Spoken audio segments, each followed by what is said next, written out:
Hi, and welcome to Things You Didn't Ask For and Didn't Need to Know, the show where we discuss random stuff that we find interesting before deep diving into our main topic, which this week is going to be pets. I'm Barry. I'm Donal. And I'm Mart. And don't forget, if you enjoy the show, to like, subscribe, and if you're on YouTube, please hit that bell so that you get notifications on when new videos drop. And drop us a comment if you find anything interesting or want to say anything to us. So, let's dive straight in. This week, I have a few little bits and pieces. So, I'm going to go with these to start with. Are they all pet related, Barry? They are not. I didn't do that. I tend not to relate Oh, yeah, okay. Yeah. the main topic. Save all to the these good, stuff. the good stuff for the main topic. There may be some pet related stuff in here, but there may not. So, this one I found fascinating. There's a song by Eminem. I'm not sure how familiar you are with Eminem. There's a song he has called Rap God. Oh, yeah. And you should listen to it. It's awesome. But it clocks in at 1,560 words, which is a Guinness World Record. It sounds like a crazy amount, but I've no idea what would be the average amount of words in a song. It's a lot. It's a hell of a lot. I mean, yeah. And there's one point in the song where he's rapping and you're literally looking at it going, how can he just, how? I think it's one of the fastest on earth. It is. He is one of the fastest he can speak an incredible amount of words. And it is lucid. If you listen to it and listen to it a few times, you pick up what he's saying. It is actually words. It's not just gobbledygook. Because it sounds, when you hear it first, it sounds like gobbledygook. It sounds like he's not saying anything. But they are coherent sentences. Do you know Mal's Charlie? Yes. I think Charlie was at one point able to do, I think, the whole thing. The whole rap. Oh, wow. It's my understanding that for Rap God specific, that's how I know it. Young people. The young ones. Do you remember I used to be able to quote the entirety of Back to the Future?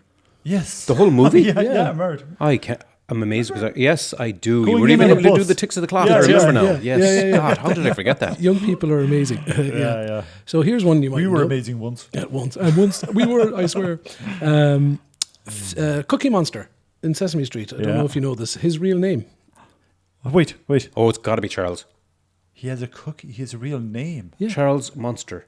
No. Is this the character's name or the actor's name? The character's name. They call him the Cookie Monster, but he he wasn't born the Cookie Monster. Is it an American-y kind of? Is it like Brad? No. Okay. John? No. I'm just going to tell you. It's Sid. Oh. Yeah. I'm kind of disappointed knowing that now. He wasn't born the Cookie Monster. It's something that developed. He became a monster. He became a monster, yeah. This is one a lot of people do know, that strawberries are not actually berries. They're actually, and I quote, a multiple fruit which consists of many tiny individual fruits embedded in a fleshy receptacle. Wait a second. I did not know that. You didn't know that berries weren't a berry? Well, that's strawberries. Or strawberries aren't a berry, rather. Blackberries aren't a berry either. But wait, now go back to strawberries. What do you mean they're multiple fruits? All them little pips, that's a different fruit? That's what they said. That's what it says. They're multiple fruit which consist of many tiny individual fruits embedded in a fleshy receptacle, which sounds yummy. Fleshy receptacle. I never really liked them, but now I kind of dislike them. That's according more. to the Carnegie Museum. But anyway, moving on from there. Avocados are a berry. Are a berry? Avocados are a berry. Why? You got to look it up, man. I'm just spitting them out here. I didn't dig any further into them. But there's loads of fruits that we call berries that aren't berries, and there's loads of fruits that we wouldn't think are berries are actually berries. I'm trying to think. What's the name of a person who studies, I don't know, herbivore type stuff, like trees and plants and you're not thinking like of a botanist. Botanist, kind of, yeah. Okay, does this fall under the realm of botany? I think so. E.T. was a botanist. What was it?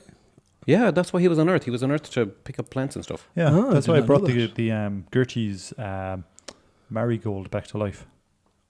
Is a marigold a plant? Yep. Oh, I thought you meant marigold the gloves. No, I'm pretty sure it was a geranium. It was a geranium. My God, you're right, Mart. Why did I say marigold? And why do I remember something from a movie that came out in 1984? Because and I can't remember something about a movie I watched last week. The brain. If you put grapes in the microwave, they will explode. That probably doesn't sound. That sounds like it makes sense because they're kind of a sealed thing. Oh no, that sounds like a challenge. I was going to say don't try this at home, but you're adults, do what you want. I was just going to recommend try this at home and tell us how it goes. Leave a comment in whatever YouTube channel or whatever. Give me a number. How did it go? How many varieties of grapes are there? See, now I'm going to guess extra high. We've already had this. I know. I'm going to say 150. No, okay. No, actually, that's a very reasonable guess. I was going to say when you think about the amount of different wines there are. Give me a number. 70. There are 8,000 different varieties of grapes. What? Wow. Believe it or not. Yeah, there Now you go. stall up there because I want to try all them 8,000 different wines and just put it to the test. Yeah. But give me a number. How many seconds in the microwave before it explodes? Oh, for the grapes. I have no idea, so I'm going to guess. We're going to have to discover this later on. I'm going to guess less than a minute. I would make a YouTube short of putting a few grapes into the microwave. You doing that? If someone commented and Ooh. said, hey, send in a comment to us. Someone, challenge extended. Yep. Yeah, challenge extended. Encourage Donald to do something reckless and stupid and break his microwave. Because anyone that knows Donald knows it doesn't take much. Okay, here we go. Speaking of which, my favourite knife broke today. Oh, man, that An sucks. actual proper knife. It fell on the floor and just broke in half. And was it a knife or was it a knife? Well, It was obviously not a knife if it broke by falling on the ground. True. No, True. no, Not even stabbing the skulls of your enemies. Like the way there's the big knife in the Knife block. knife block. Oh, the chef's knife. Yeah, the chef Oh, knife. you broke your chef knife. That sucks. That sucks. And it didn't even die being thrown at a wall No. like every true knife wants to. That's shitty. Do you know what else is shitty? What? Over the course of an average lifetime, most people will spend an entire year sitting on the toilet. Huh. Interesting. Yep. But think of how mobile phones have changed our lives. That's a extra year of using your phone. That before mobile phones was just looking at the wall. It was or probably reading a 6 battered months. book. This fact was probably you spent 6 months sitting on the toilet an average lifetime. The mobile phones come along. Now it's a year. Now here's another one. Humans are the only animals on Earth with chins. What? Yep. Nah, I called shenanigans on that. Call away. The scariest part is that no one knows why this is. Wait a second. Is a chin? What is a chin? That I thing mean, there, that thing- yeah, like, yeah, the no, thing I'm at the kind bottom of of your touching face. it. But so, like, let's say if you look We at have a, it because we think. No, but as in, you mean, Marta, as opposed to a dog. well, as opposed to a jaw, a- for example, I guess. Oh yeah, as But opposed what, to a jaw. The what jaw. is a chin? The chin is the front of the jaw, right? Yeah, it goes beyond. But you mean like it's a fleshy part that protrudes out in front of the... Well, the bone protrudes out as well, because the flesh needs something to stick to. I don't know, but you gotta explain a bit more to me. What?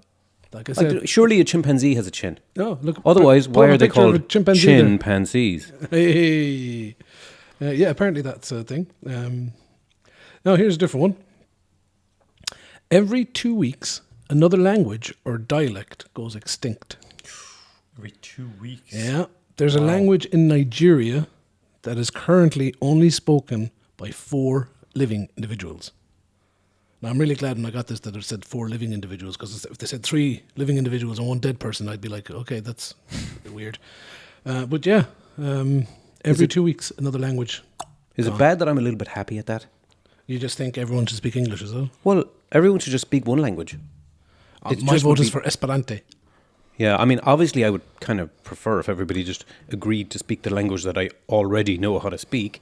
But I definitely feel the whole thing of, and I think some episode previously, I can't remember which one, I was talking about the Tower of Babel and how it was a story in the Bible, even indicating, look how bad it is that everyone speaks different languages. And it just is. So anyway, come on, roll on every 2 weeks. Yeah, another one gone. And still on languages, the Australian Aboriginal language of Pakantai is currently only spoken by between 2 and 24 people.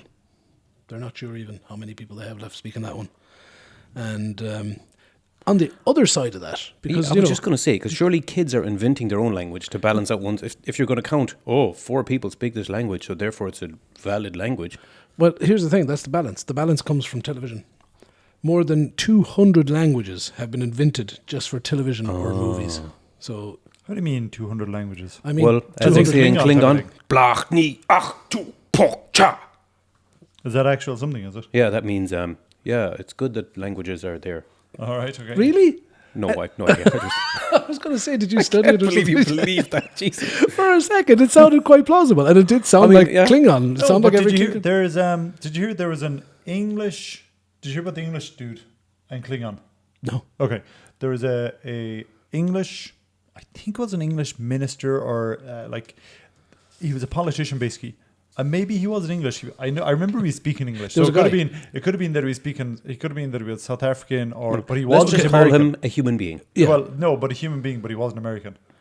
And the as a part of his graduation, as part of his acceptance speech, he said a sentence in Klingon. He said, or as they say, when he said the sentence in Klingon, I should have had it ready, like. But yeah, so making it official. I just really like that you had to make a point of this guy before I even start to make it very clear he was not American. Yeah. Yeah, no. glad I we don't sure know that. what that means, but Not American. It's a very long-winded way of getting around. He was English. No, maybe he wasn't. Maybe he was a South African. Mark, do you have anything? Yeah, actually, little story that I have for today is something that I meant to say last week because I'm really bad at thinking. I hear something and I'm like, oh, that's a really interesting story. I must tell Barry and Donald that. And then come to the podcast and you go, so Mart, what have you? And I'm like, oh, what was I going to say again? So I just randomly raffle off whatever thing I just recently heard. But did you hear about the Drake and the Weeknd song? Well, Oh, No. wait, they're both artists, right? they are both artists. Okay. They are musicians. Drake I've heard of, definitely. And Weeknd is the guy that spells his name wrong. Or spells his... Yes, yeah. exactly. I feel kind of embarrassed for him. It's like, Yeah. you're missing an E. Yeah. But anyway, That makes it sound really old, I think. a song came along, a collaboration between those two. Yep. And it was super popular. It went to hundreds of thousands of views. But it turns out that the song was written by AI and performed by AI and had nothing to do with Drake or The Weeknd at all.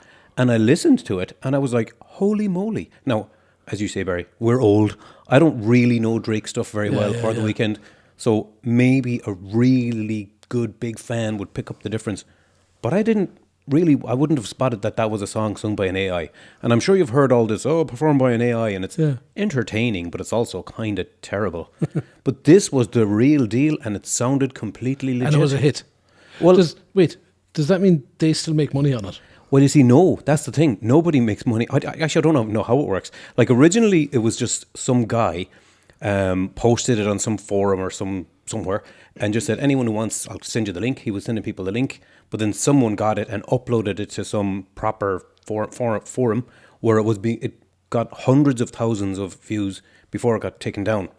And if you Google it, you can not Google it. If you torrent it, I guess you can definitely still find it. But it has been taken down from all the legitimate sites.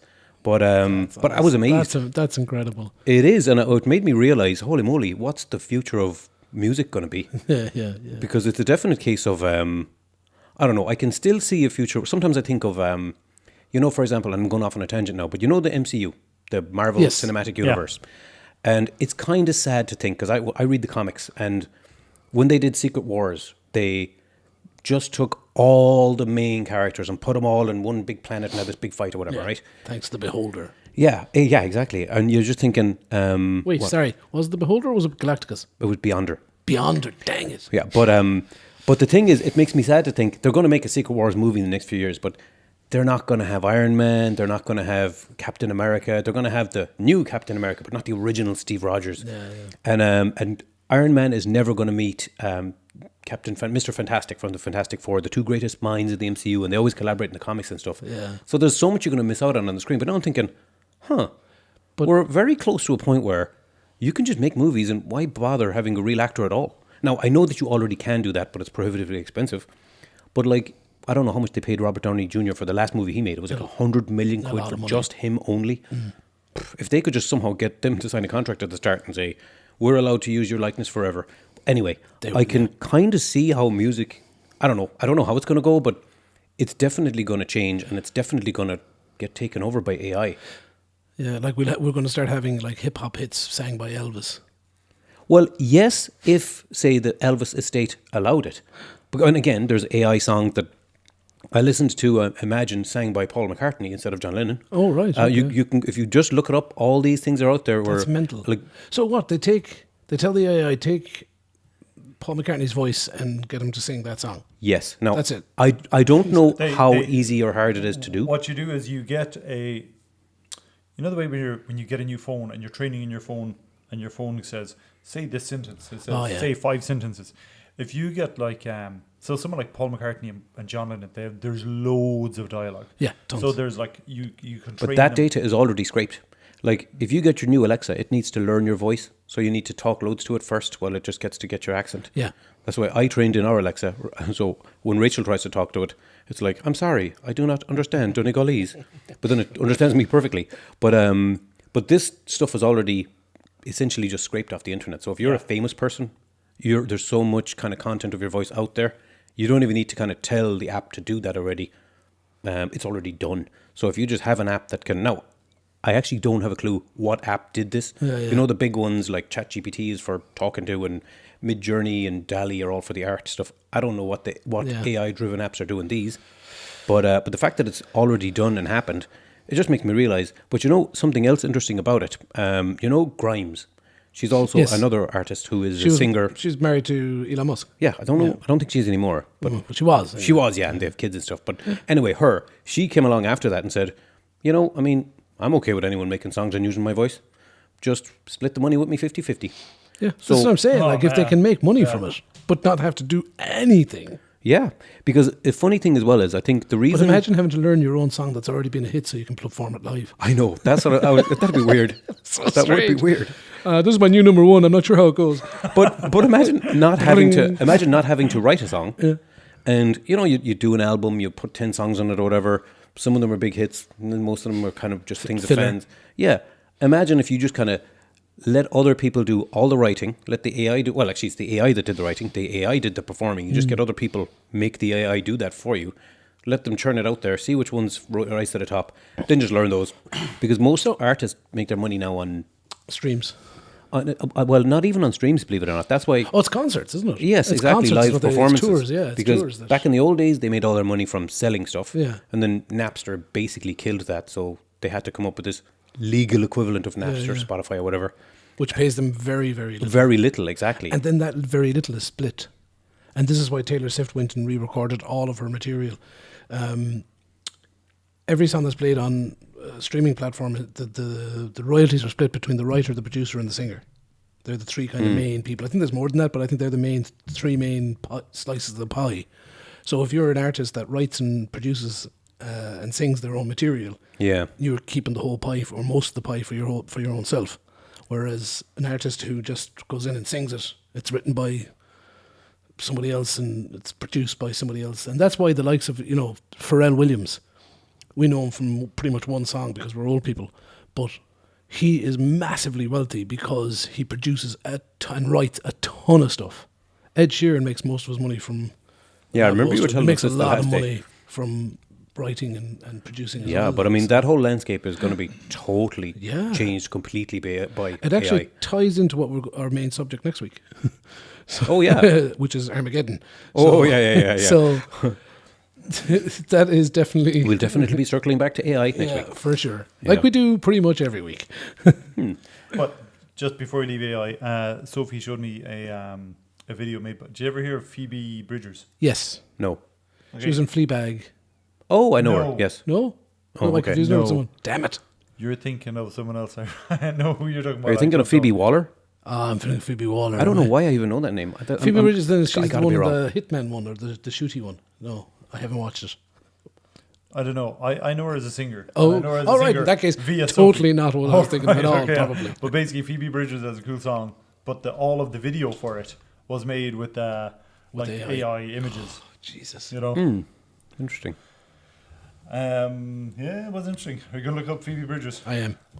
Well, while you're doing that, I'm going to issue a correction from a previous episode, although I think we were right when we said it at the time. I was just listening to some of our previous episodes because I hadn't got around to listening to them yet. And we were talking about that, we were talking about the country with the biggest population was China. And it was for the last 3 centuries. But guess who has just overtook China as the biggest population? India. Yeah. So they lost their title. Yeah. Yeah. So yeah, that's my little interesting topic for the day that I meant to have said 2 weeks ago. And do you have anything for today, or are you leaving it at that? Actually, there's one other little thing I have today that's kind of topical. On one of our earlier podcasts, we alluded to Brexit briefly and totally dissed it. But I guess, to be fair, maybe it's working, maybe it's not. Brexit? Yeah. Okay, go on. It's not. Nigel Farage, one of the main Brexiter people, just came out and said, no, it failed. Really? Yeah, 100%. Yeah. I mean, it was obvious that it had. We knew, anyone with a brain. Knew. Yeah. I wasn't saying really it failed. It was really he came out and said it failed. Yeah. No, of course, he said, it failed because of them stupid politicians shaking fists at the sky. Yeah. But I mean, it was Was he shaking his fist at himself? Well, 'Cause he might as well have, yeah. me. Considering it was like I think Boris Johnson went in and was like he was another Leaving leaving Brexit politician that went in there. So it's basically the leaving politicians pushed for it, got it in, and then took the helm and then crashed the ship. Yeah. All solely by themselves. So they can't really blame anyone else but themselves. But it's just, I don't know, it was very satisfying to just see him admitting, yeah, no, it's a disaster. And actually, an interesting fact that I read, the IMF has said that the UK economy could shrink so much this year. In fact, it's predicted to shrink so much this year that it's going to perform worse than Russia. Oh, the God. country that the whole world Has is sanctions. putting sanctions against. Oh, Genie Mac. I mean, wow. Miraculously, nicely, that ties into the one thing I was going to say. Brilliant. Which is bricks. Do you know what bricks are? I mean, it's written on the screen there, okay? No, what I know what bricks are. The house we're sitting in is built from them. Right. So bricks is like... I shit them when I'm scared. It's an acronym for five economic regions, okay? Okay. Which is B is Brazil, Okay. Russia, I for India, C for China, and S for South Africa. And it's basically, I'm saying it because pretty much everyone who's listening doesn't know about BRICS. Yeah, no, I didn't know about bricks. Is it 5 countries you don't want to visit?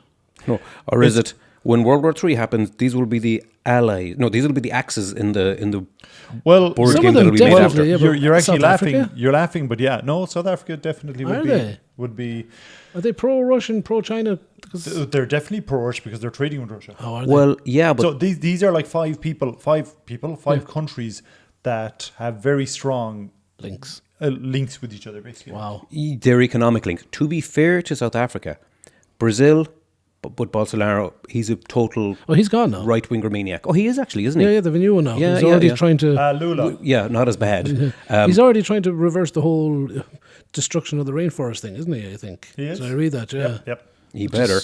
You know, But good. I was going to say South Africa are economically tied. Like they basically just haven't refused to cut off Russia like all the other nations.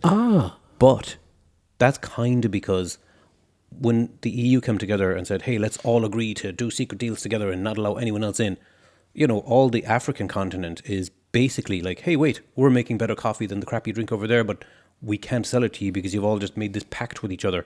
It's like in Risk when, you know, you have a perfectly legal reason to go across there, but 2 other players are like, "Nope, we made a deal and a pact, and you're not gonna," you know, they're cutting you out for no reason. So they're kind of forced into having to deal with Russia Well, I because mean, they have to. Yes, they're forced, but also I think politically they're not as aligned. Sorry, that's what I'm saying. Yeah.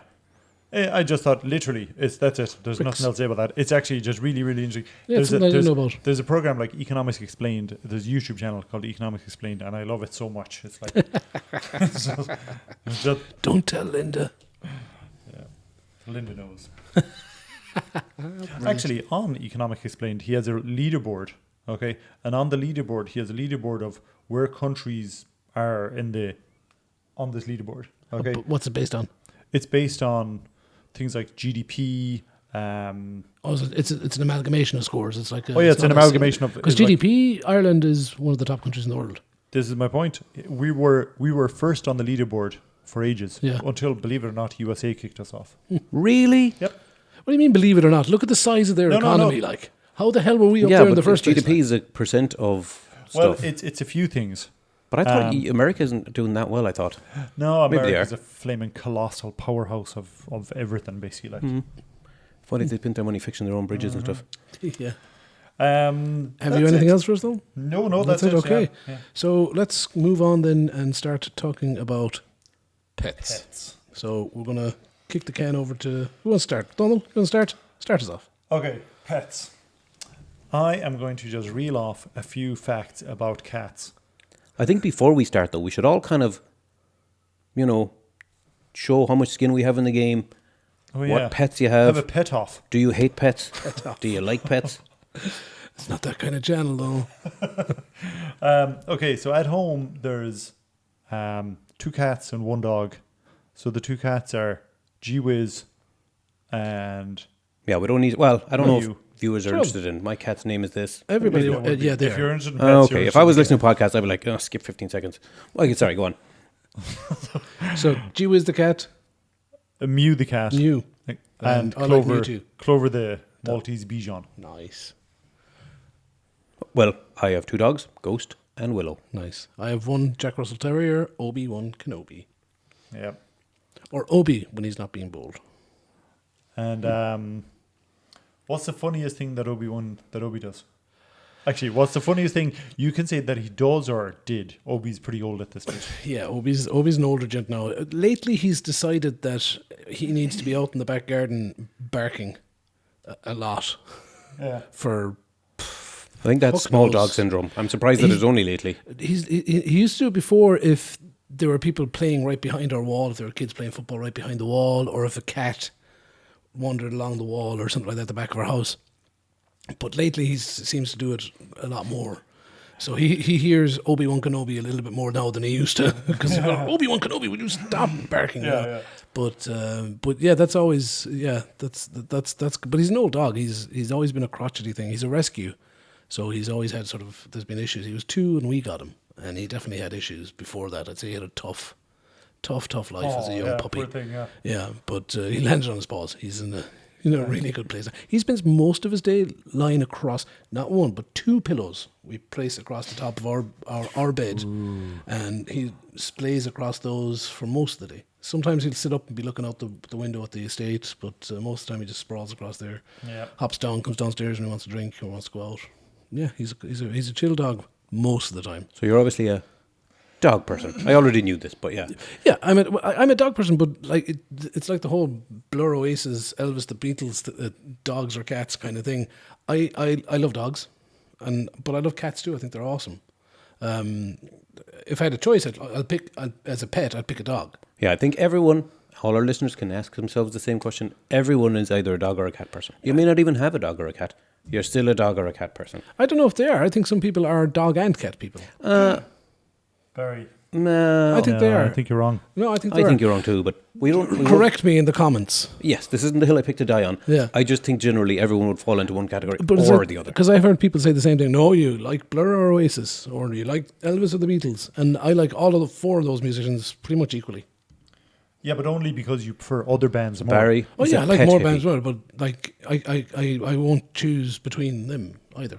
Do you know what I mean? I don't choose between Elvis and the Beatles. Yeah, but let's say you could go to your dream concert. Would you be like, I've done that. I don't care. 5 or 6 times. Yeah, okay. And who were they? Metallica. Okay, so Metallica is the dog. Yeah. Every other band is the cat. I don't know. Yeah.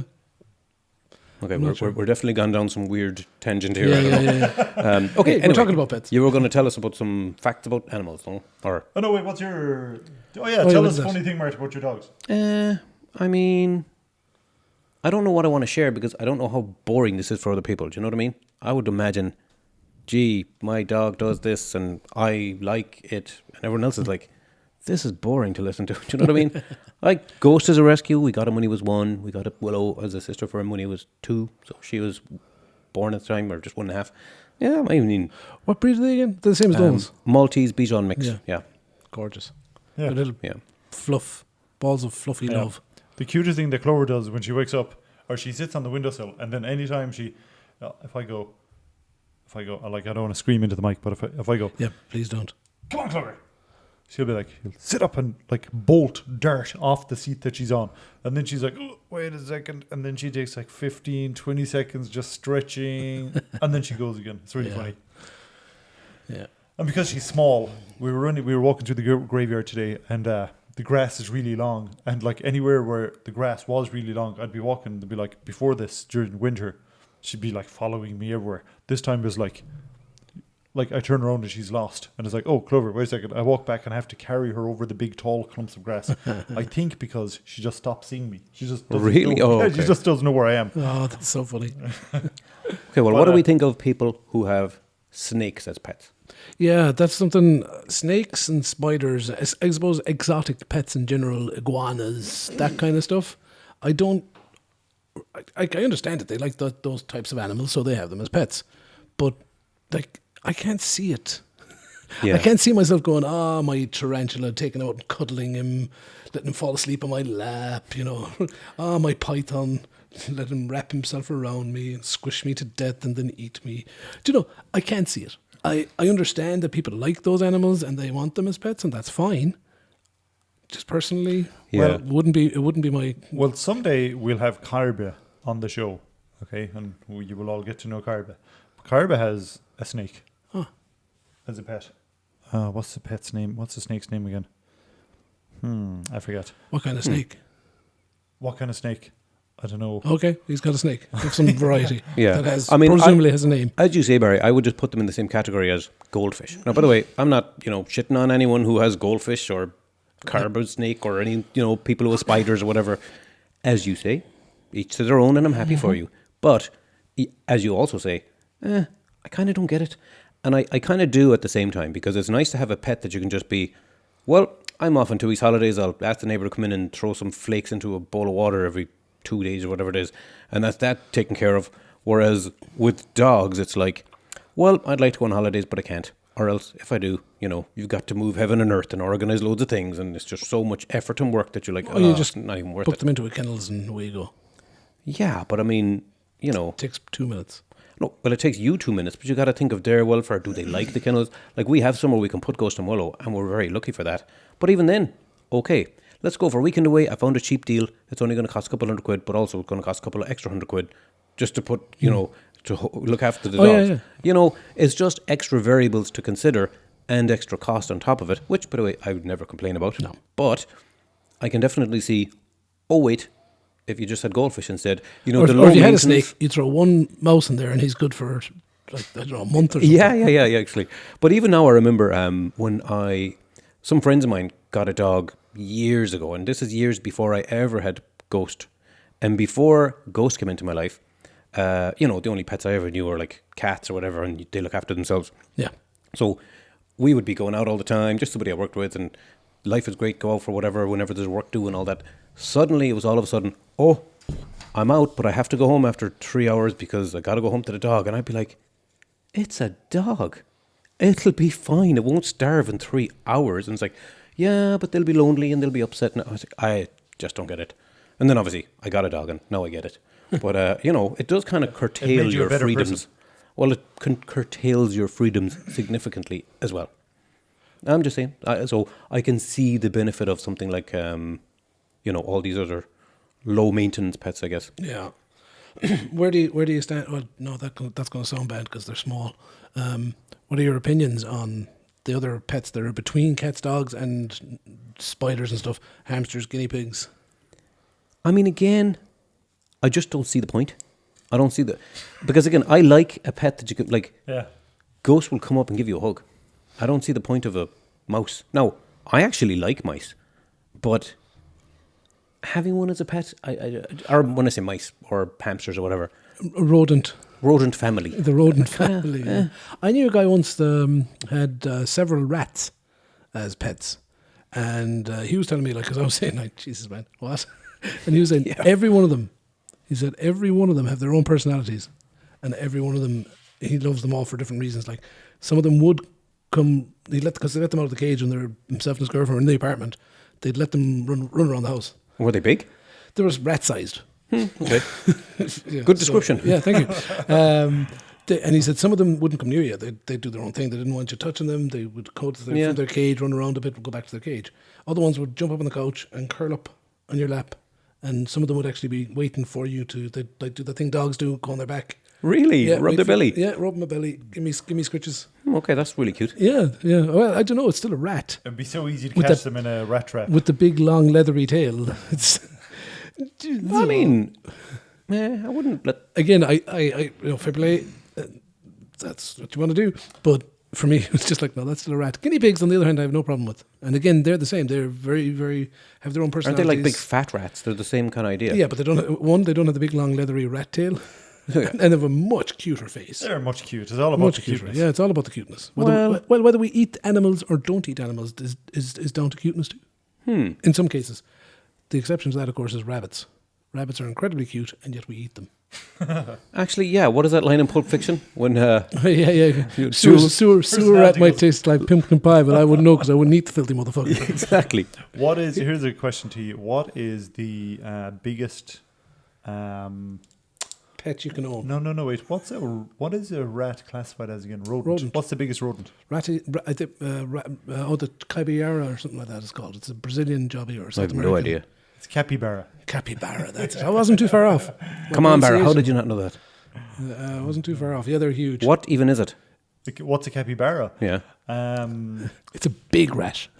No, but they are cute because they just look so funny. But the reason, like, I keep on mentioning Sophie. Sophie like has made a picture of a capybara. There's a famous picture of a capybara just like in the water, and his head kind of just sticking up, and he's kind of like, "Oh, hello," type of thing. Well, he's obviously not saying hello, but Be chow probably or something like that. Really not describing to me what it is, but okay. Okay, I'll it's- Google it's- image it later on. Yeah, it's capybara is like a massive. big dog. Yeah, it's a dog-sized rodent. Yeah. In South Africa or South America somewhere, they're both they're like a livestock. They use them for food, and Really, they Yeah. eat capybara. as far as I know, no, I could be wrong, but that's I seem to remember reading that somewhere at some Well, point. actually, Barry, now that we're on the subject, That's one. I'm going to ask That's a both of you capybara, this. Mark. Look, they're kind of funny Okay, looking. to all of our listeners on Spotify and Castbox and all the Yes. pointing at a screen with a picture of, as they say, what looks like a big dog-sized rodent. But I was going to ask, would you eat a dog burger?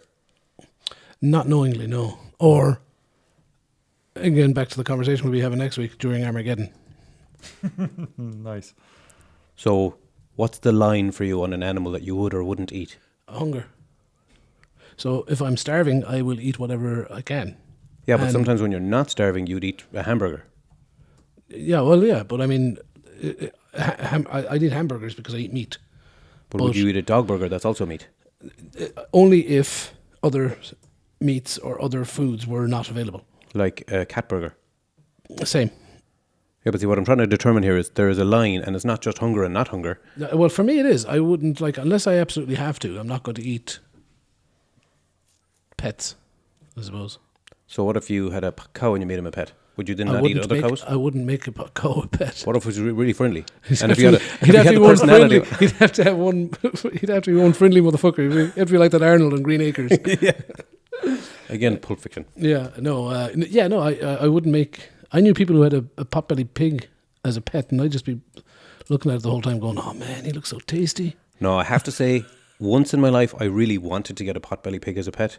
This is before I ever had a dog, and I was adamant I really wanted to. But then I learned, you have to research all about them before you get one, and I realized, you can't just get one because they're intelligent animals, and it's cruel. This is back when I lived an hour and a half away from where I worked, so I was literally away 90% of the day. So you just couldn't leave That's a when you have potbelly pig cats. away. Yeah, you couldn't leave a potbelly pig on his own for that length of time. Same as you couldn't leave a dog on their own for that length of time because they're intelligent and they just get anxious and whatever. Unless they're trained.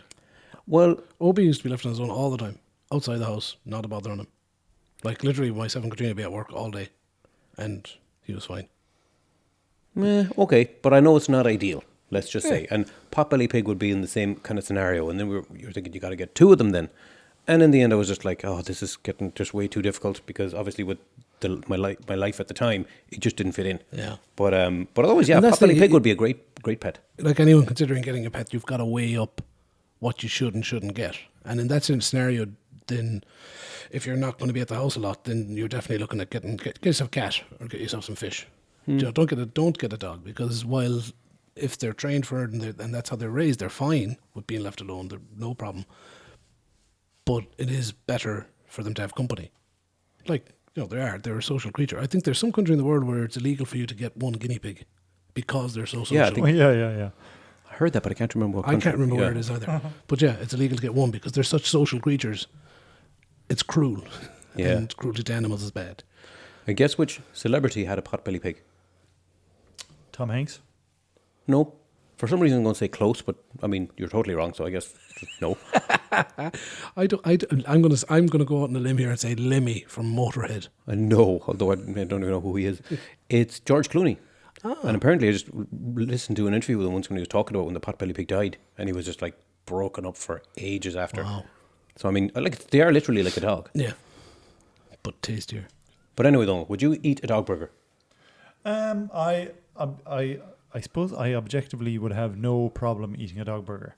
However, like, so for example, where to eat a dog burger says a lot about the society that is serving the dog burger. Do you understand? So I got nothing wrong with eating the fact that it's a dog. I got something wrong with, why am I in this country and why do I have to eat this burger? Well, I didn't say you had to eat it. I just asked, did you want to? You were the one who was He's like, like, well, yes. I have to now. Yeah, I have to eat this burger. Does it depend on who cooks it? Like, would you eat a dog burger, Donald, if it was cooked by Gordon Ramsay? No. Not unless, again, if we were in an internment camp in China. But I mean, I love how you're blaming all this on China. You eat bacon, and pigs are as intelligent as dogs. Yep. We definitely shouldn't be eating No, pigs. I 100%, and I 100% agree. I 100% agree with you that it's like, it's literally just, there are some animals that we've said, we're going to eat you and we're not going to eat you. So donkeys are like, phew. Horses are like, phew. Sometimes. For the most part. Yeah, exactly. But cows are like, no. And we're going to eat the ever-living shit out of you, buddy. And pigs are like, But oh, I mean, God damn it. yeah. Fuck. Why am I made of tastiness? Every inch of me, every single inch of me is just deliciousness. But pigs are definitely as pet-worthy as dogs are. And yet, I wouldn't eat a dog burger. And yet you're like, oh yeah, I'd love a bacon sandwich. Well, bacon like, It's sausages. I'm making myself hungry. wait, I gotta say, there is a difference between having a pig in the house and having a dog in the house. Yeah, but that just means how easily maintainable the pig is. Both are fantastic, though, for the apocalypse or an Armageddon situation where the dog is there, it can protect you, and eventually, if it gets that bad, it'll feed you too. But the pig will feed you. I don't think, no matter what apocalypse happens, this is a spoiler for next week's episode of we're talking about doing Armageddon next week. But I think if you were in a apocalyptic scenario and it was just you and your dog, and you ran out of food, I don't think you'd eat your dog. Okay, wait. I'm going to immediately call you back to one of the most famous Irish explorers, and immediately I say Irish, and I'm Tom Creedon. Huh? Tom Creedon. Tom Creedon. Yep. He had to eat his dogs. Yeah. And it was one of the hardest things he ever. Well, obviously. Now, actually, for Tom Creedon, I know that Shackleton. Did he travel with Shackleton? I think it was Shackleton. Yeah, it was one of them guys. Basically, they had their dogs to Sleds, pull the sleds and all this kind of thing, and eventually they had to kill the dogs. And when they had to kill the dogs and eat them, they were saying it was one of the hardest things they ever had to do. Now that's considering that their ship got trapped, caught in ice. The ice started to expand around the ship and crush the ship. They had to go out of the ship. He had to make a decision to literally walk a long way. Literally a famously horrible journey. And he said, that journey was horrible. And one of the more horrible things were having to kill his dog. I mean, I What get did it, he do? but I don't know. I just think if you're at that stage, there's no point anyway. There's no point eating your dogs because there's nothing on them.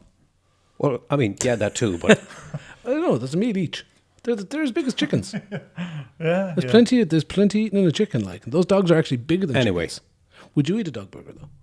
I mean, see, I'm going to say no, but then I do eat bacon, so that is literally meaningless other than just hypocritical. Yeah, well, some animals are for eating, some animals are pet. Yeah, but that's pure arbitrary It's distinction. pure made arbitrary by, distinction made by somebody, a human, millions of years ago, or 100,000 years ago, whatever. But it still stands. You see, the thing is, somewhere in the world, and this is, when you think about it, it's funny to think about. It's not funny at all to think about. Somewhere in the world, there's a person who would literally equally look at a dog and a pig and a human and go, which of those will I have today? Yep. And that's a cultural thing, I suppose. Yeah. So, who are we to shit on their culture? The culture of cannibals. Yeah. Sometime cannibals. If he's choosing between, like, if he's like, there's no choice, I'm eating the human, that's a cannibal. Yeah. But if he's like, human, pig, or dog, then that's a sometimes cannibal. I would definitely, It's if I was in an quasi apocalypse, cannibal at best. if I was in an apocalypse and I was like, I got to kill Ghost or Willow to eat, I would kill a human and I'd eat them. What if I that mean, wasn't an option though? It's an apocalypse, so Yeah, but what get away if with what stuff if like that. your particular apocalypse is just you and the dogs? There is nothing else to eat. It's like a whiteout. There's snow. There's no other humans. I'm going to answer this, and it's one of those you never know until you're there. Yeah. But I definitely wouldn't. Really, know. you'd just die. Well, yeah. I mean, there's no point. I wouldn't want to be alive anyway. Then, Well, yeah, if but- I ate Ghost and Willow, I would. Ghost and Willow would be like, woohoo! Yeah, they'll survive. They'll carry on towards that one last human settlement that you would have made it to had you ate your dogs. But that's the thing, there's a human I hope they settlement. You know there's a human settlement and you could get to it. But the only way you can get the energy to get there is by eating your dogs. Let me tell you a movie that I saw. It must be 20 years ago. Alive. Nope. Oh. It's a movie called The Life Before Her Eyes. And it's strange because it's one of these movies that I wouldn't even recommend because it's not particularly good. But I saw it decades ago and it always stayed with me because major spoiler for this movie, if you want to skip forward 30 seconds and not hear the ending of it. But again, it's this 20-year-old spoiler. There's these high school kids and there's a school shooting or something and one of them hides and they're trying to hide and one of them dies and one of them lives. But the one that lived with the guilt of having lived. Oh yeah, survivor's guilt. But it was I think she let the other one die to protect her or something. So she was living and so guilty. She lived her whole life at the end of it, after that, ruined because of the misery of the trauma of it and knowing that someone died for her and everything. But then the end of the movie all flashed back to she was there, nothing had happened yet. So then she sacrificed her life for the other girl because she knew it's better to die than to live with that trauma and memory in your head. That's how I'd be about eating Ghost and Willow. It's I don't want to go to another human settlement and arrive there and be like, well, now my life's miserable and awful and I have, so that kind of would suck. Interesting. I hear what you're saying, but... Yeah. It's an interesting one. So, on that note. On that note, Mongolians, the Genghis Khan's horse army, Yeah. they used to cut a vein in the horse's neck and drink the blood out. And then the horse would be like, do-do-do, Yeah. the vein would heal up. Really? Yep. Yeah. They still do that in places in Africa with cows. They just cut Yeah. a little bit on. There's the cows they have these kind of flappy necks. Almost like a turkey neck type of thing going on. So they cut that and then they drain a lot of blood out of that and they drink it. And the cow's fine. It's just the cow's probably standing there going, you're milking the wrong end, you fucking idiot. But yeah, the beauty of that is that you can do it with bulls and cows. Yeah. Oops. Okay, I'm going to read out some cat facts. Okay, just Welcome to Cat Facts. cat facts. Your subscription is going to cost you. Going to cost you 40 seconds. Cats were first... Oh no, this must have been cats were kind of evolved into cats 9,500 years ago. Today. This is the anniversary, the 9,500th anniversary We're coming of cats up, evolving. We're coming up to the date for the end of the Ice Age as well, aren't we? Snickers. And then Marathon renamed to Snickers. and Galway liberated from the Indians. Sorry, that was a Father Ted reference for anyone that's not familiar. Cats domesticated themselves. Of course they did. No, but as perfectly. As opposed to dog, we domesticated dogs. Yeah. Cats That's domesticated themselves. That's that tracks perfectly. Yep. Cats are responsible for killing, I say tons, but probably literally tons of birds, but many, many, many bird species. They're atrocious for birds. Yeah. So they're horrifically bad. As of 2020, an estimate of 220 million cats were owned in the world, but there's an estimated 480 million stray cats. So 480 million strays, and how many domesticated? Or 220. owned? 220 million. So there's double the amount of stray cats that there is domesticated cats. Yep. And they're all killing 5 or 6 birds a day, probably. Yeah, I actually read an article once They about they're cats. making They birds decimate. extinct. They decimate the local and it's especially domesticated cats because they're sated. extra but they're strong, stronger and faster and fitter, and then they just go out and kill. But you know what? That's 480 million less mice in the world. Yeah, well, they're probably killing mice too. Nice. But Tigers. Oh, all right. They have 96% tiger DNA. Cats do. Yeah. Oh, that's mad. Well, I read somewhere that humans have 98% rat DNA, so I don't know how they measure DNA. Splinter. And also, that might be an incorrect quote. But And we're also really closely related to tomatoes. tomatoes. Yeah. Maybe you are. That's racism. Did you know that tigers not only have striped fur, they have striped skin? No Why? You know, most animals, if you shave their skin off, or if you shave their skin off, you're starving. Yes. You've What only is got that? a few more Ramsay miles to get to Bolton. that. Yeah, sorry, no. If you shave their fur off, they're just skin colored. But tigers, if you shave their skin off, the coloring goes through the fur. Cats have 230 bones, as opposed to humans who have only 206. How many have they? 200 cats. We have 206. Cats have 230. Oh, it's not a massive difference. 24 bones. Cats have an extra organ that help them taste scents in the air, which is why, do you ever see a cat and they look up at you like with their mouth agape kind of thing? Because they're wondering how tasty you're going to be when you finally die. Yeah, that's literally probably because they're sensing, like they're tasting scents that are in the air. Cats have whiskers on the back of their legs, and their lifespan is 12 to 18 years. They have whiskers on the back of their legs. Yep. I did not know that. That's interesting. I didn't even ask, but now I know it. Yep, that's the way. Got one of those for dogs in a few minutes as well. Excellent. Here's another one for you. This is from Positive Living campaign from 2016. Is the only numbers I could find. 61% of Irish households own either a dog or a cat. 61%. What? That's actually Low enough. Actually, that's low enough. I don't know whether that's 61%. high or low now that I think Mark, about it. It's a lot. Think about it. That's You see, here's 39%. Sorry, my maths left me there for a second. No. 39% of houses don't have any cat or dog. I think that's an amazingly high number. Oh, okay. I thought it was low. Think about it. Like, think about the apartments in Dublin, and think about the city centre and of everywhere. Yeah, I was just wondering when you say household. I mean, basically the only time you get to a point in your life where you can get a pet is when you're kind of settled down. If you're young and single and living the life and going on holidays and going away, it's harder to just have a pet. And most people in that stage of their life just wouldn't. Most. Anyway, okay. That's 91% recognising both dogs and cats as members of the family. Yeah, you would, I suppose. Yeah. That's 90% who just... Yeah, I will say, I remember one time I was bringing my car up to get fixed.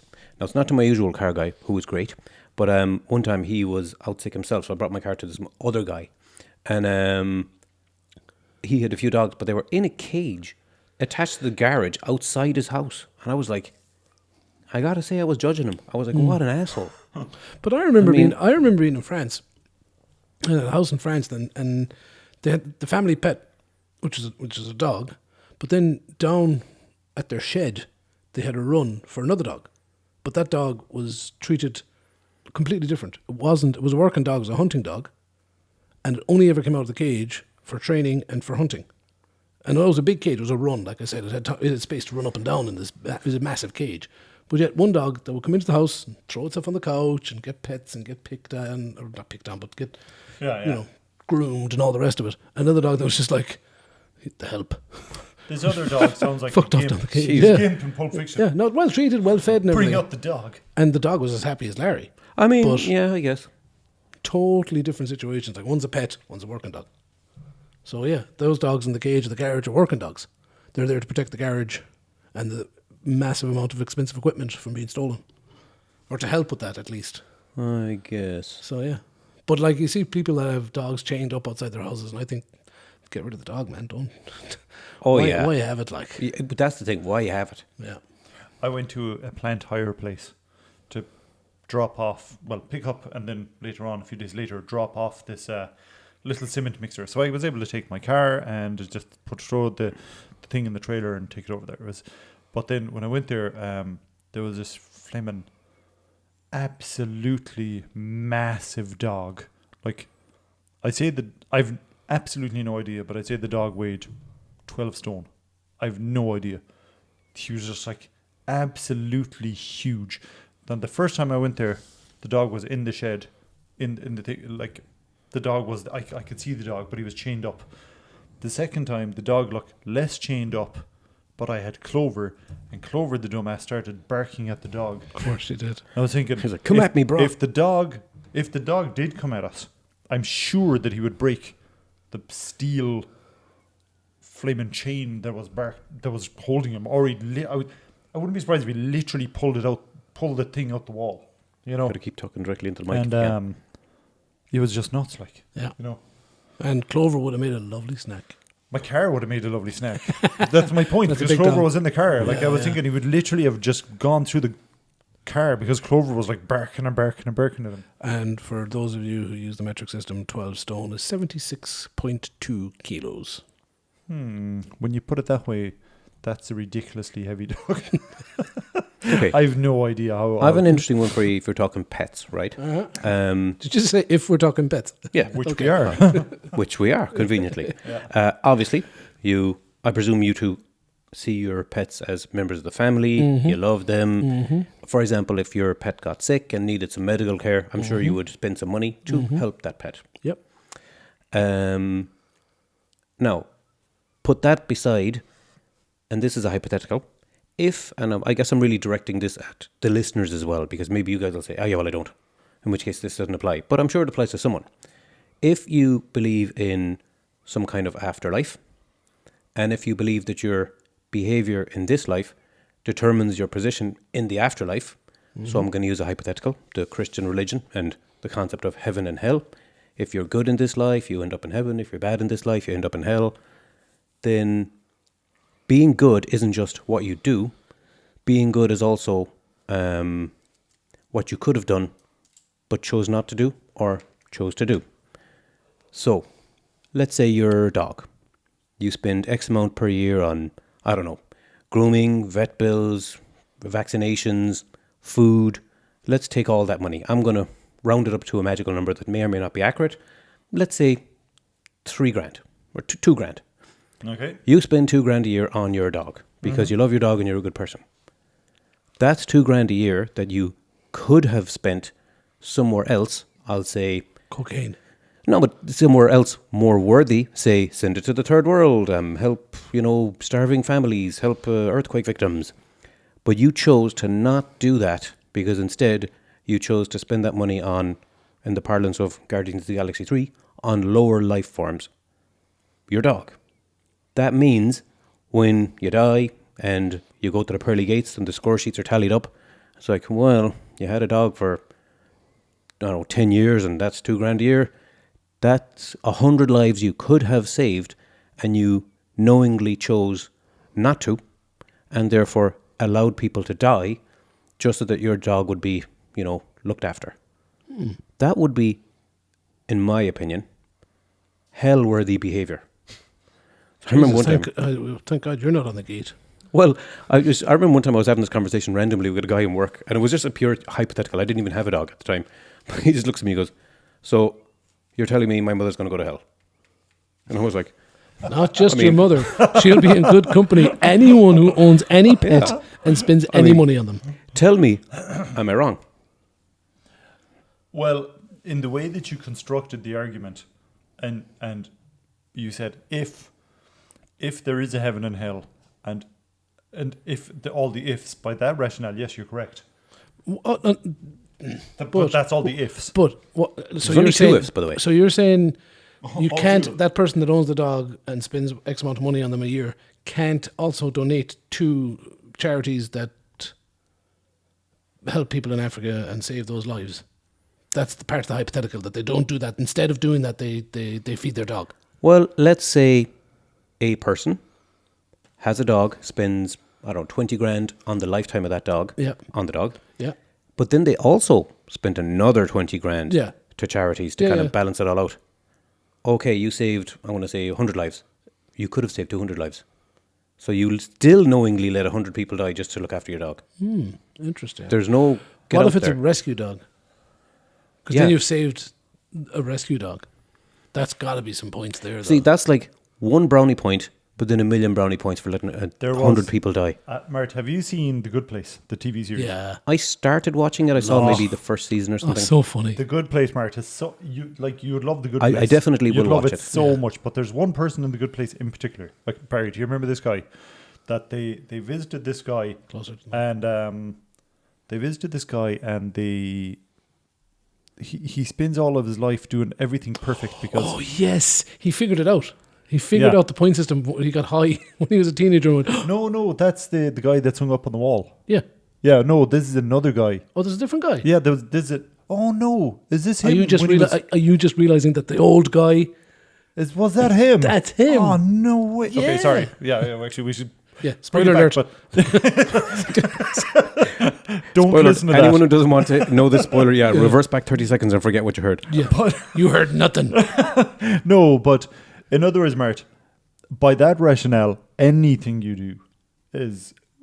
But by the right, like what you're saying is a flawed argument anyway, and I know you know that. No, wait. Wait. What I'm saying is absolutely true. The argument is undeniably no, but true. you don't believe it.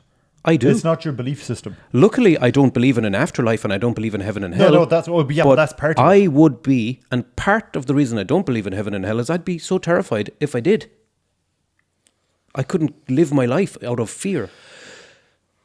Yeah, but But you see, yeah. it's right and it's true. Anyone who does believe, there's two conditions. If you believe in an afterlife, and condition two, if you believe that your actions and inactions in this life determine your position in the afterlife, then get worrying. But the thing is, you make it to the pearly gates. If you've lived a good life, and being good to an animal is a good life. Now you can say, but you could have spent that money on it. You can literally, and that's where the argument falls down, because you could literally say that about anything. Did you go to a restaurant and spend extra money on food that you didn't need to because you could have grown your own food, yeah. And then that's what brought sent me the back rest to the good money life. Yeah. to save other people? Good place, yeah. Oh, tough tits! You're going to hell. I'm sure there's a balance, but if you sit back and knowingly, let's say there's a house on fire, and there's a bunch of kids in there, and you're like, nothing to do with me. I couldn't be arsed, and just keep walking home. Yeah, then but then you get home and you pet your dog, and you're very nice to him. You're a good person. You're looking after your dog. Yeah, but what did you not do that you could have done, or maybe even more importantly, should have done? Because the ability to do good comes with a kind of a responsibility to have to do good. And Mart, by that rationale, everyone goes to hell. By that rationale, Hitler wouldn't go to heaven. Well, I would expect him not to go to heaven. Maybe for other more obvious reasons than... No, but Did you like my shock? That's literally the example. But there are people who are like literally psychopaths, and there are people who cause fires and then go home and pet their dog. But there are also people that don't. Yeah, but that means you're agreeing with me, Donald. I'm just saying, being nice to your dog or not doesn't make you a good person. Yeah, no. So you're agreeing with me. I agree. Wait, what am I agreeing to here? Barry was saying, but if you live a good life and you're a good person, and being good to your dog is part of being a good person, which I totally agree with, by the way. Okay, I agree with that. You're saying, see, but what about if Hitler pets a dog? That was being just good. Hitler did have dogs. Yeah, and but again, great with them. I think on a balance, he was good with dogs. He killed fucking millions of people. Yeah, but I think ultimately being good to a dog doesn't necessarily mean you're a good person. But I think we all agree on that. That's a truism. Yeah, 100%. But I still think the logic of that conclusion is unassailably true. That someone who's good to their dog but doesn't give money to charity is an asshole and goes to hell. See, it's not even necessarily merely giving money to charity, but that's kind of an example. Yeah, yes. but what about what I was saying about everything? That if we go down that road, if heaven is that pernickety about it, then we're all fecked. Well, nobody yes, gets in. But see, I only stick to the pets angle here purely because we're talking about pets. No, but I mean, you're right. That logic applies to all of life. But that's like you go on a holiday. But so I can't see it. I can't see it being that way. Then, the reason you can't, and I agree with you, is because if that is true, and again, logically, I don't see any flaw in that argument. So therefore, it has to be true. If those two conditions I mentioned are true, so nobody wants to really face that could possibly be true. Our life's just a pain in the arse, where you have to always be doing not just a good thing, the best thing. And who wants all that effort, right? Yeah, but nobody's asking for that, though. Well, God is. No. If your actions in this life determine your position in the next life, well, maybe not necessarily God, because it may not even be a God. This might just be a system that exists without any head honcho. But you're asking for it then, because when you do die and you suddenly have two doors and one goes to hell and one goes to heaven, you're going to be like, oh, feck, I really should have done everything possible to just not have to go down to hell. But all God asks for is that you not be a dick and don't steal shit. Well, that's for starters, pretty much. That's the most Succinct. but also simplistic, kind of a summary of God and the whole 10 Commandments thing. But Every one of the 10 Commandments boils down to the one: thou shalt not steal. You don't need any other commandments. You don't need any other rules in the Bible. Don't steal.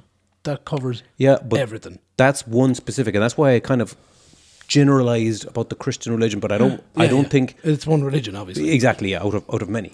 Anyway, ultimately, I'm just saying, I don't mind because I don't believe in it because I really think, don't Martin, want to. I think, like, isn't it same? I think Saint Francis of Assisi is the patron saint of animals. I think. You're right. That sounds right. Okay, so according to that rationale, he somehow managed to become a saint, even though he would have failed what you were saying. Well, because wait if he even is your evaluation of a good person what the Catholic Church decrees to be a good person?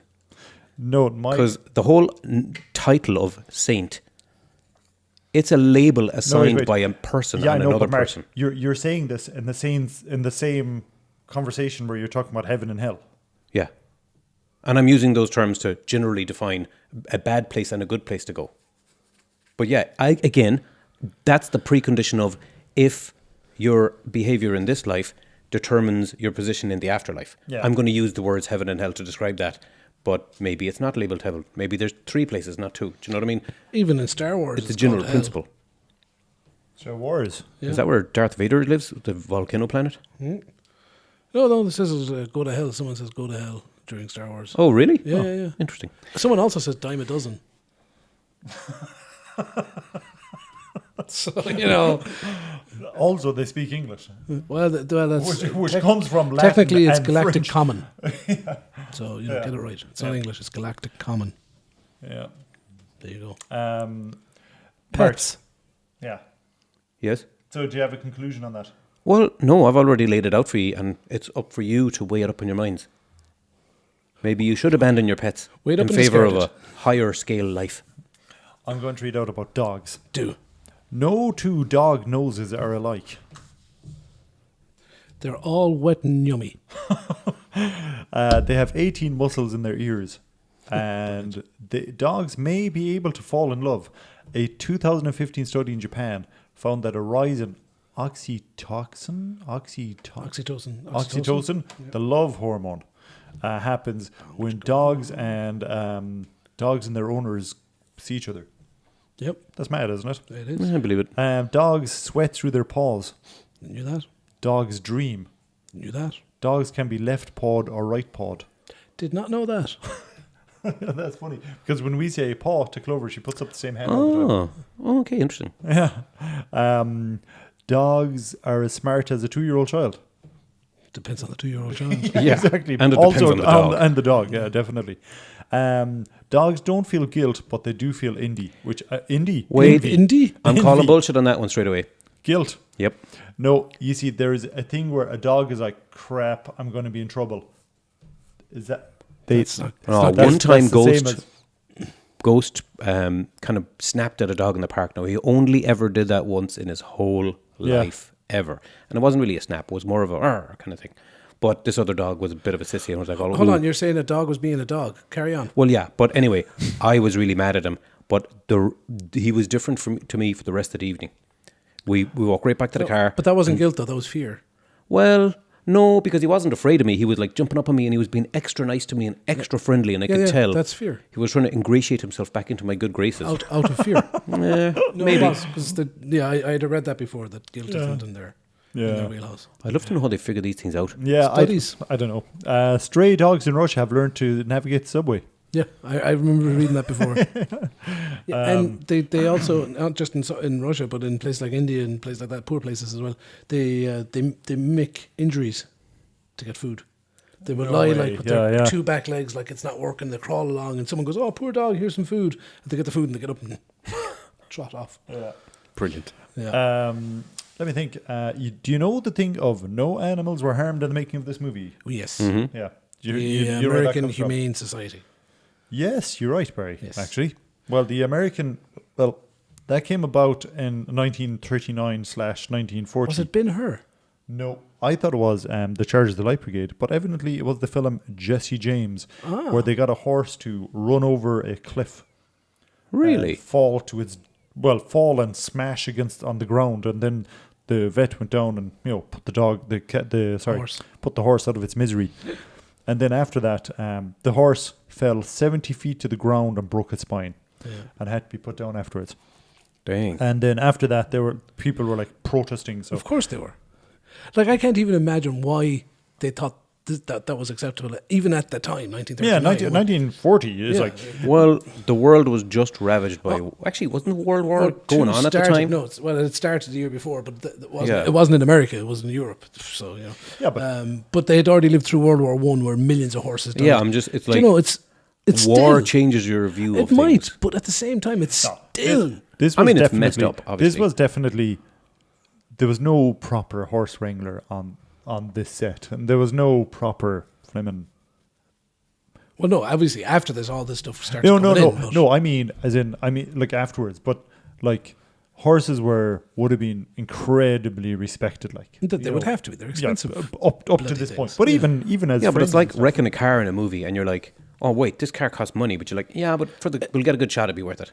Well, that's it. That's what it was. That's what it was. But did you know? In this is a complete tangent. In The Hateful Eight, the Quentin Tarantino movie, spoiler alerts. Skip ahead if you don't want to hear a spoiler for this 10-year-old film or whatever it is.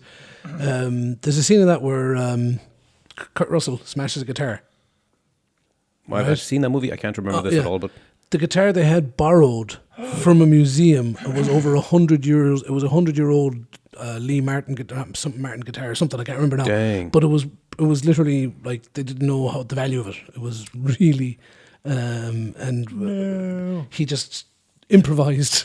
Yeah. oh, No, sorry. I tell a lie. He didn't improvise. He was supposed to smash the guitar. He was supposed to wait for them to cut, switch guitars, and then he smash it because it was being played. No. Because they wanted that sound. They wanted that authentic, over 100-year-old, that kind of guitar they would have had at that time. Yeah. And he didn't bother waiting. He just improvised, grabbed the guitar and smashed it. And the insurance had to pay out. Yeah. So that's a slight aside. But So I have another question for you, and this is also a question for all of our listeners. Your favorite pet, or if you only have one pet, your pet. If somebody said, here's £1 million in cash in a suitcase, there you go, I'm buying your pet off you, but you can't know what I'm going to do with it. Yeah, it'd be a hard no for me, for sure. Even though obviously there's quite a bit I could do with £1 million. But like we've already established, Obi's part of the family. I'd no more turn him over than I would my son and my wife for that money. By that rationale, I think Barry's in big trouble now if Katrina's listening to this podcast. Why? Well, you're like, whoa, same level as my son and my wife. Yeah. Which I respect, by the way. They're all members of the family. Actually, that's a good question, Marta. I genuinely don't know. £1 million. When this is being played in your house, your dog is going to be in the corner with its paws over its ears, just crying. Like £1 million, like, would, Yeah, but you wouldn't have Clover anymore. You could buy a whole lot of other dogs with £1 million. I don't know. And you could save loads of lives and buy your way into heaven with half of it. I would not be saving anything. Only half. No, you'd have to give it all. By your rationale. Come on, Barry, you're getting on board with... I'd like to see your... What would you do, Mart? Oh, no, I wouldn't either. Because again, it's a thing of, you'd have the money, but then you'd be just thinking, what have I done? You see, I'd be thinking of the time that Clover ate all of my crunchy Easter egg. Or half of it anyway. I was like, who's laughing now, Clover? I don't know if dogs can laugh. Of course, Obi, like you were saying earlier, Obi, my dog Obi he is quite old. So £1 million. I'm like, oh well, he's got maybe 2 years left in him. Yeah, but you don't know. It might be that they were going to take him away and do some kind of scientific laboratory experiments and stuff. You don't once know. He's gone. You just say, Obi died today. Yeah, I'm rolling around on £1 million. You're like that big stack of money in Breaking Bad. This is my bed now. Yeah. I'll sleep on this. Do you know what therapy pets are? Yes. I'm going to just kind of extrapolate from the name. It's Yeah, Barry, actually. What do you know about therapy pets, Barry? Because all I've written here is blind dogs. What? Oh yeah, well, blind guide dogs can be therapists, but the seeing eye ones are better because they can write the notes. So how does that make you feel? That's no. Therapy dogs are, as it sounds, they're dogs that give therapy. They work in so many different ways. They help people with epilepsy and loads of other illnesses and stuff like that. So they do a ton of work. Yeah. And you'll see them. They have little jackets on them that says therapy dog or Sophie was saying that there's like therapy dogs that can sense when someone gets anxious, and the dog will go up and crawl up on the person. 100%. That's what Ghost and Willow are like. Yeah. If you're upset, they know and they'll come over and comfort you. It's really but cool. Years ago, I had a cat that I loved more than any pet, and pretty much more than most people I've ever known. Mostly because he had all the traits that were like a dog.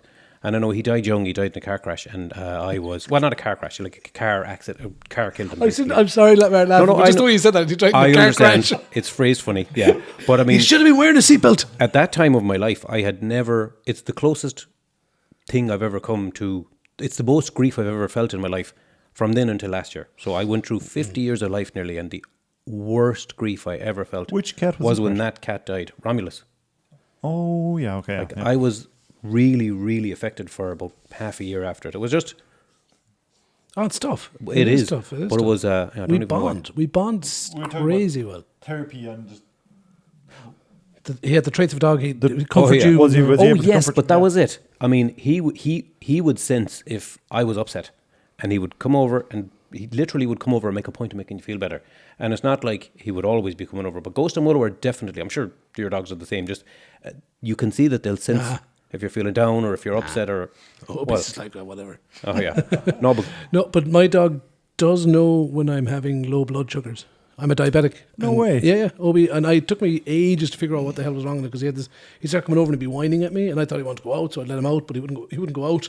He'd just be at me, kind of whining, and I'd be like, and then like, because when your blood sugars drop, when they get to a certain point, that they have to get to a certain point before you feel it, but they can be quite low before you feel it, and especially if you're distracted, if you're doing some other thing, then you can kind of miss it almost until they get a little bit lower again. Then you start sweating, you start crashing where basically you shouldn't be. But Obi would come up and he'd be whining at me, and it took me ages to realize, why is he whining at me? Then a little while later I'd be like, my blood, I'm feeling a bit, I'll check my bloods. My bloods are a bit low, and then I'd fix it. But over time I realized every time he seems to be giving out to me or whining at me, my blood sugars are low. And so I started, anytime he did that behaviour, I'd go and instantly check my bloods, and they'd be starting to get to the low point. That's wow, mad, actually, that is amazing, because I read that before, but it's amazing to just hear a real life account of it. He hasn't done it in years, though. It's been like, I've had a few low. I was just going to ask, is it because you're just so well maintained now, or partially I haven't had that many lows, but I think I've had a few, and he's been around. I think he just said, I couldn't be arsed anymore. Like I said, he's getting old. He'll be all right. Yeah, fuck him. He's great. He gave out to me earlier for barking out the back. He can bugger off. But therapy pets. I knew a girl who is legally blind, and her guide dog died, and that was like absolutely horrific for them. Yeah. You know, them being the whole family, like. Yeah, of course. You know, yeah.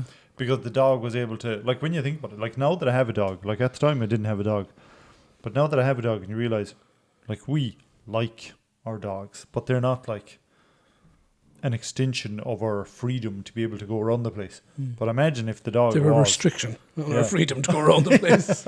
No, but I remember years ago I read an article about guide dogs, and it's actually, do you remember the website howstuffworks.com? Oh yeah. There. And it was a really long, lengthy article, went into loads of detail, but I still remember it from way back when, just being amazed at how, like, guide dogs are literally like the Jedis of the animal kingdom. They're the kind of totally selfless, we're here to serve and make the world a better place, and only purpose is to help others. I heard that one particular person in particular. Yeah, exactly. But literally, the life of a guide dog is a life of servitude. 100% more noble and worthwhile than 99% of all humans on earth, literally. Just because they're pure good and they only do good, and that's all they're there to do. Like even our dogs, they love us because they like to get the treat and the belly rubs and all. Guy dogs are like, no time for that. I'm on duty. I'm here to just serve. And yeah, it's like it's so admirable. It's amazing. It's amazing. Yeah. And a lot of therapy dogs are like that as well. Like they're focused on their jobs. Yeah. It's amazing. No, but although you just said something and it popped into my head. Can you be illegally blind? I know what it means. I know what it means. Legally blind. It's a disability to that. Well, I did hear a story Barry, years ago. There was a guy in America, and he was, you get to a point where your eyes are getting poor, and you put on glasses, and then they're poorer, so you get thicker glasses. But he had got to a point where he was legally blind, but he was still driving his car. He just got into loads of crashes before they eventually had to take him off the road. Mr. Magoo's name was it? I mean, basically, yeah, that's exactly what I was like. If they're ever going to do a live action episode of that. Yeah. They've got to base these cartoons on something. Magoo. Okay, which one of you want to read this name? Oh. Well, I'm not going to even... Hand it over. Oh boy. The first name isn't too bad. Gurbanguly. Yeah. Okay. If you botch it up, by the way, it's okay because he's a monster. Oh, okay. Yeah. Berdamu Hamdaw. Very nice. Gurbanguly Bermaduhan Dalau. So this is a guy who he is a dictator in Turkmenistan. Ah, okay. And the reason that he's on this thing is because his pets are horses. And I was going to say this that I don't see horses as a pet due to the amount of care, attention, and cost involved. They're more of a hobby or a lifestyle rather than a pet. Wait, how? Well, for starters, depending on your wealth, that might be someone with a dog. It might be fair, more substantial proportionately. Fair, but if you're, when you're mega rich and you have horses and stables and all that stuff, that's fine. But it still costs the same amount of money, whether you're rich or poor. So if rich people have dogs and they have horses, but like someone down in the estate in Limerick has a horse. Barry. But time. Gurbanguly, Flamin' Birdie, whatever his name is, writes poetry and writes songs about his horses. And he's like my lovely, lovely, lovely horse. Yep. Running through the field. I'm actually serious, absolutely. Like, what's his name? The English dude with the glasses. John Major. No, Just start naming every English person you know that wears glasses. He's on telly. John Elton. He's on telly. John way Elton. Too big of a question. No. Who's on YouTube? English dude with glasses on Stephen YouTube. Hawking. I mean, I don't know. He's dead. I don't know. You do. He's a comedian. John Locke. You're almost there now. Come on. The guy, and he does the thing, and he is like the guy who does the thing. He has a weekly show. Wait, he has a weekly show on YouTube, or he used to anyway. I think he still does. But the real even question though is he's the dead, Tonight Show. Doesn't matter. No, not the John Stewart. Oh, John Oliver. John Oliver. Is he dead? No, he's not. Oh. You heard it here first. John Oliver is dead. John Oliver made a whole thing on this guy. Oh, okay. Yeah, so you might have heard of him. Yeah, no, I haven't seen that. But why? So basically, you're just telling us there's the dictator in Turkmenistan, and he writes poems to his horses. But you also said he was a monster. And a guy in England with glasses talked about him. Yeah. We know it all now. Well, I mean, things you didn't ask for. Yeah. And absolutely did not. No. But this guy is interesting because he's putting everything that you're talking about that makes a bad person, because there's loads of money that you could be putting towards helping people or something. This guy's the epitome of everything that is bad about that. Because he's using the country's money to do it. Yeah. Okay. Like literally the whole country's money for his horses. He's nuts. Oh, okay. Now I get you. Yeah. Yeah. We got there in the end. Do you know who Brode was? Yes, I do. I know. Actually, for some reason, I know. Yeah, he's the president of Ireland's late dog. Yeah. A beautiful Bernese mountain dog. Yeah. They're exactly. Actually, did you meet him, Barry, when you were in the president's house? Well, no, he wasn't around when I was there. I didn't see him, which is a pity. I would have loved. I guess the president anyway would be like, keep the dogs away from the rebel scum when they come in from the street. Yeah. And but there's still his other friend Mishnach, the president's other dog. And for anyone that doesn't speak Irish, Brode is pride and Mishnach is courage. is what the names And of they're the two dogs good were. dogs. Two good names. I remember actually years ago, just talking of the broad being dead now. I remember this is way, way, way years ago before I had a dog. But I was talking to the HR person in our company. Now, this HR person isn't with us anymore. There's a different one. But God rest her soul. no, as in just she's gone on to another job. But I remember just, we were on a tea break and casually chatting about stuff. But I was kind of saying, basically we were talking about bereavement leave. And I was making the point, which to be fair at the time, yeah, I had a cat, which, I cared about and loved and really was a member of the family. But I think I would be considerably more devastating for me now if anything ever happened to Ghost or Willow. Just I think dogs get into your heart more than a cat. But then again, maybe that's just because I'm a dog person. Maybe. But I remember just trying to convince her, there should be bereavement leave for if you lose a pet. I absolutely disagree. Well, she absolutely disagreed as well, and she's the HR person. Yeah. But I was kind of saying, if my grandfather died, Yeah, you'd be... I would be definitely more upset to lose my pet. Now, this is an incredibly insensitive thing to say, and sorry for my family for hearing this, but I too am sorry for your family. but it's like, but it's maybe sounds ridiculous, but it's true. And now, when I did suffer bereavement last year, my company was unbelievably good to me, and it was the first time ever that I really went through anything like that. So I was really grateful for that. But I just think in general, let's say, never mind my company or even me, I'm sure a lot of other people are in the same boat where it's like, if this you has lose come up, this has come up several times in different discussions, and I believe they're working on it. I believe that some companies have brought it in where... The problem is, though, you see, people will be like, well, goldfish died, 2 days off, woohoo. Whereas someone else is genuinely shattered and can't go to work for a week. And, And that's the problem. It's so easy to take the piss out of that rule. But that's true of pretty much any kind of leave like that. Like, there's a lot of people, and some people listen to this going, there's another way of looking at it. A lot of people look at sick leave, just regular sick leave, as part of their annual entitlement holidays. I remember when I worked, I shouldn't say this, but I'm going to, when I worked in pennies, basically, many moons back in the day.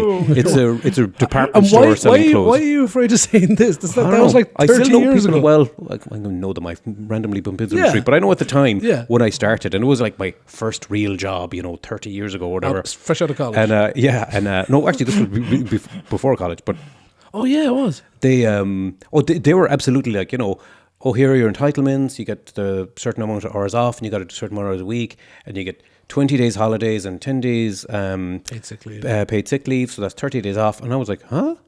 But yeah, literally, it was like regular like clockwork. You take your sick leave, you're a fool not to, kind of thing, which is effectively abusing a rule that's put in place for people who are genuinely sick. So it's really bad.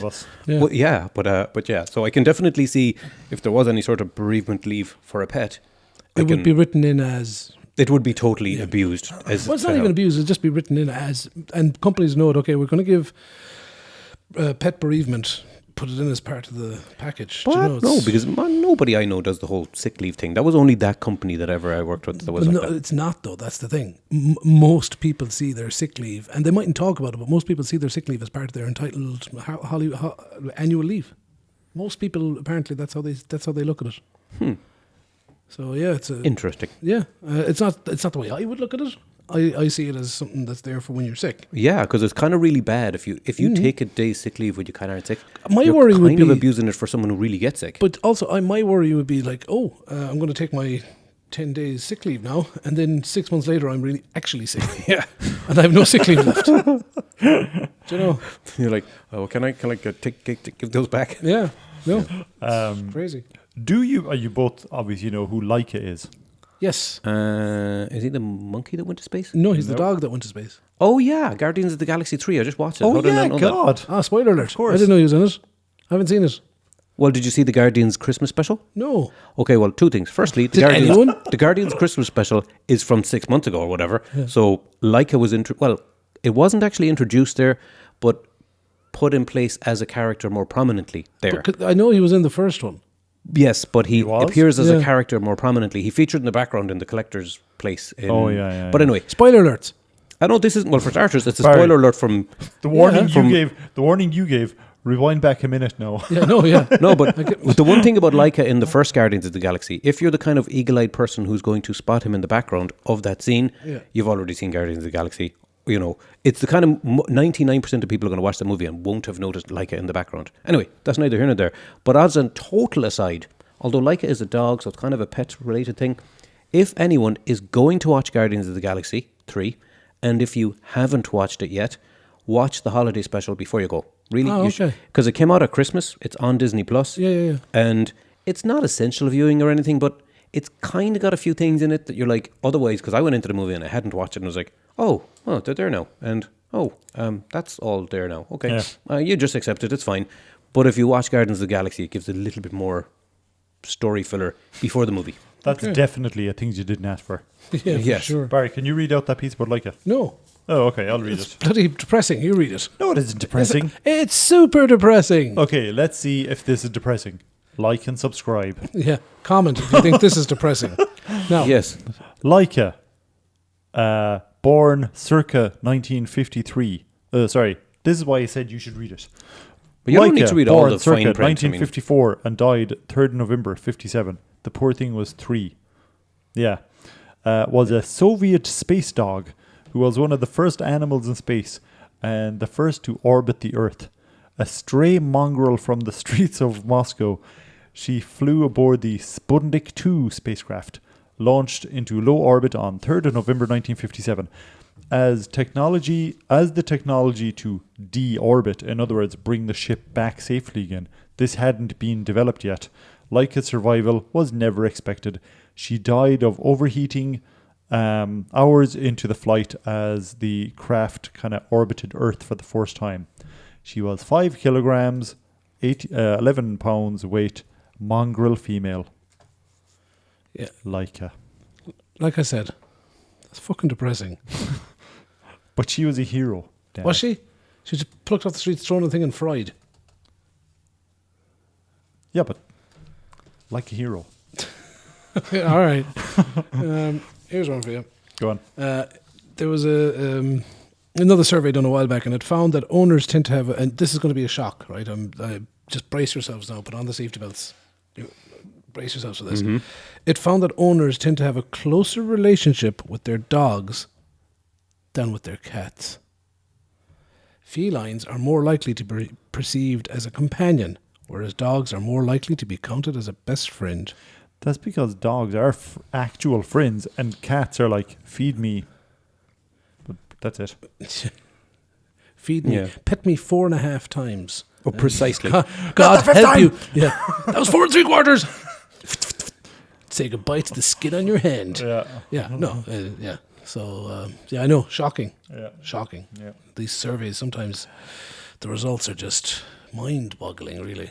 Right. Was there anything else that you wanted to say? You know the way when the show finishes, this happens to us all the time. The show finishes and we're like, oh yeah, and then we're like, crap, we should have said this thing. Is there anything else you wanted to say? Well, I was just going to ask, do you reckon, there's one that I was going to say, and I totally nearly forgot. I don't know, will this end up being a rant or not, but oh God, people who walk their dogs and don't pick up the shit. If I could, I do believe, and this goes back to the whole commentary on the death penalty and everything, I would make them go on their hands and knees, put a gun to the back of their head and say, eat it.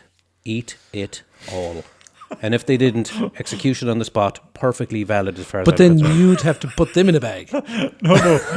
Otherwise someone else could come up. Eat it all.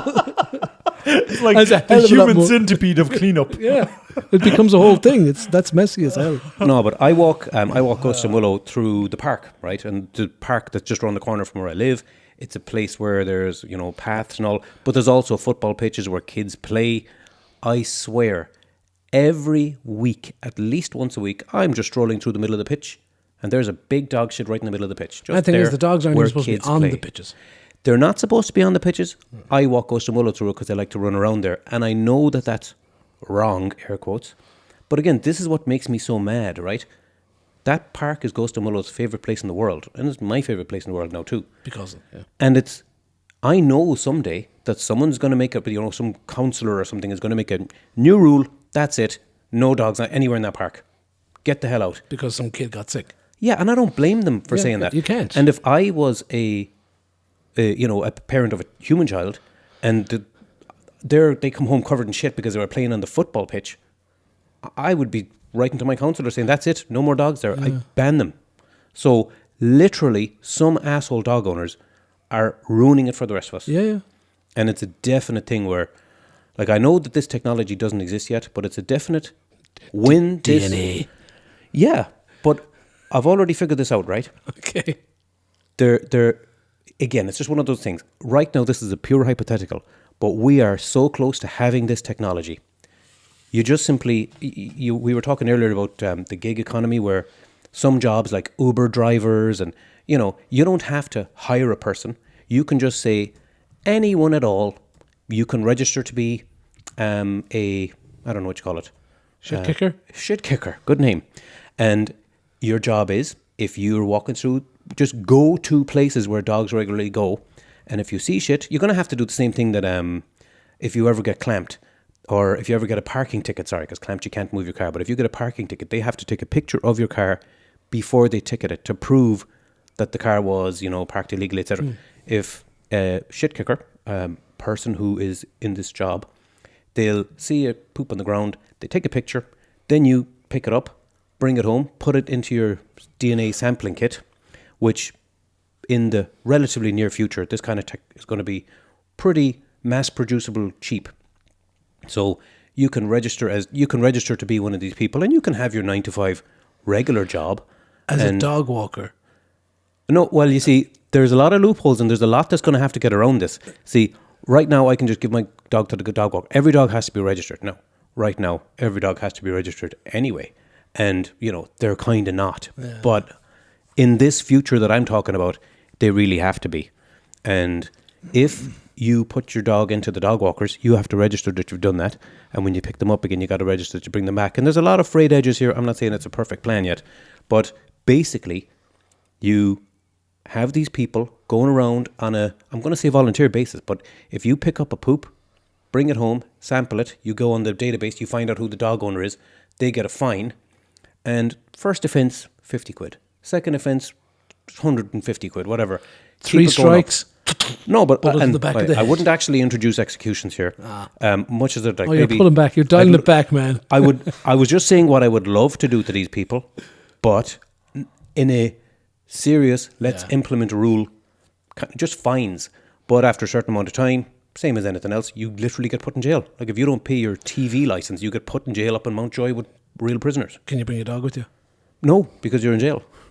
So they're going to have to try to make it unpleasant for you.